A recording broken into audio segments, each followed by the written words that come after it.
Clip number 143۔ اس clip میں آپ قرآن پاک کی سورہ آل عمران کی آیت نمبر 135 سے 137 کی تلاوت، ترجمہ قرآن اور تفسیر قرآن صراط الجنان سنیں گے۔ بسم اللہ الرحمن الرحیم۔ ترجمہ، اللہ کے نام سے شروع جو نہایت مہربان رحمت والا ہے۔ والذین اذا فعلوا فاحشة او ظلموا انفسهم ذکروا اللہ فاستغفروا لذنوبهم ومن يغفر الذنوب الا اللہ وَلَمْ يُصِرُّوا عَلَى مَا فَعَلُوا وَهُمْ يَعْلَمُونَ أُولَئِكَ جَزَاؤُهُمْ مَغْفِرَةٌ مِّن رَّبِّهِمْ وَجَنَّاتٌ تَجْرِي مِن تَحْتِهَا الْأَنْهَارُ خَالِدِينَ فِيهَا وَنِعْمَ أَجْرُ الْعَامِلِينَ۔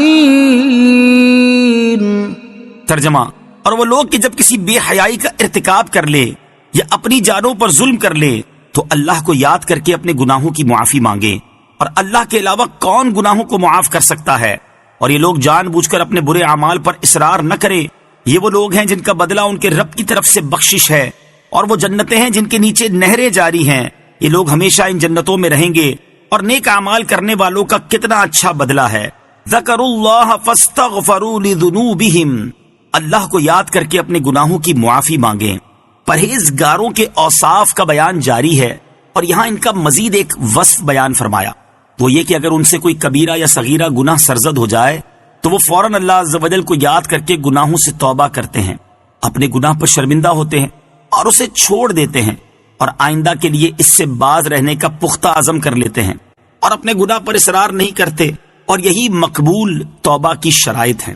اس آیت کا شان نزول یہ ہے کہ تیہان نامی ایک کھجور فروش کے پاس ایک حسین عورت کھجور خریدنے آئی۔ دکاندار نے کہا یہ کھجوریں اچھی نہیں ہیں، بہترین کھجوریں گھر میں ہیں۔ یہ کہہ کر اس عورت کو گھر لے گیا اور وہاں جا کر اس کا بوسہ لے لیا اور اسے اپنے ساتھ چمٹا لیا۔ اس عورت نے کہا اللہ عز و جل سے ڈر۔ یہ سنتے ہی تیہان نے اس عورت کو چھوڑ دیا اور شرمندہ ہو کر حضور پر نور علیہ الصلوۃ والسلام کی خدمت میں سارا ماجرا عرض کیا۔ اس پر یہ آیت کریمہ نازل ہوئی۔ ایک روایت یہ ہے کہ دو شخصوں میں بڑا پیار تھا، ان میں سے ایک جہاد کے لیے گیا اور اپنا گھر بار دوسرے کے سپرد کر گیا۔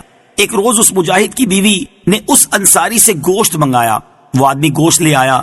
جب اس مجاہد کی بیوی نے گوشت لینے کے لیے ہاتھ آگے بڑھایا تو اس نے ہاتھ چوم لیا، لیکن چومتے ہی اسے سخت شرمندگی ہوئی اور وہ جنگل میں نکل گیا اور منہ پر تماچے مارنا اور سر پر خاک ڈالنا شروع کر دی۔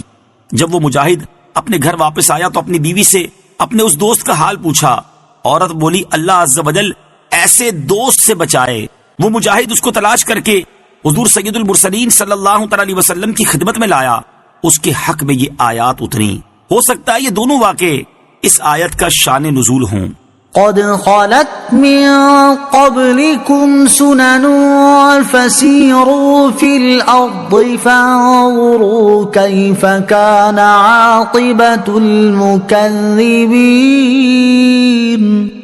ترجمہ، تم سے پہلے کئی طریقے گزر چکے ہیں تو زمین میں چل پھر کر دیکھو جھٹلانے والوں کا کیسا انجام ہوا۔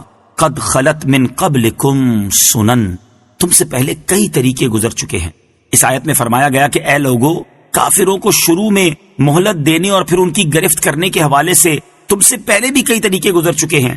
وہ لوگ جنہوں نے دنیا کی حرص اور اس کی لذات کی طلب میں انبیاء و مرسلین علیہ الصلوۃ والسلام کی مخالفت کی، لیکن اللہ تعالیٰ نے انہیں پھر بھی کئی مہلتیں عطا فرمائیں۔ اس کے باوجود وہ راہ راست پر نہ آئے تو انہیں ان کے اعمال کے سبب مختلف عذابوں کے ذریعے ہلاک و برباد کر دیا۔ تو اے لوگو، ان زمینوں کی طرف سفر کرو جہاں پہلے کفار آباد تھے، جنہوں نے اپنے رسولوں کی مخالفت کی، جس کی وجہ سے ان پر عذاب الہی آیا اور وہ تباہ کر دیے گئے۔ ان کی اجڑی بستیاں دیکھ کر عبرت پکڑو اور سید المرسلین صلی اللہ تعالی علیہ وآلہ وسلم پر ایمان لاؤ۔ یاد رہے کہ عبرت و نصیحت اور صحیح مقصد کے لیے سیر و سیاحت کرنے میں بہت فوائد ہیں۔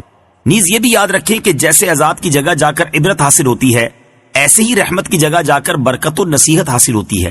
جیسے کسی ولی کے مزار پر جائیں تو جا کر معلوم ہوتا ہے کہ اللہ تعالیٰ اپنے پیاروں کی دنیا میں ہی کیسی عزت افزائی فرماتا ہے اور لوگوں کے دلوں میں ان کی کیسی محبت ڈال دیتا ہے. اس لیے ایسی رحمت والی جگہوں پر بھی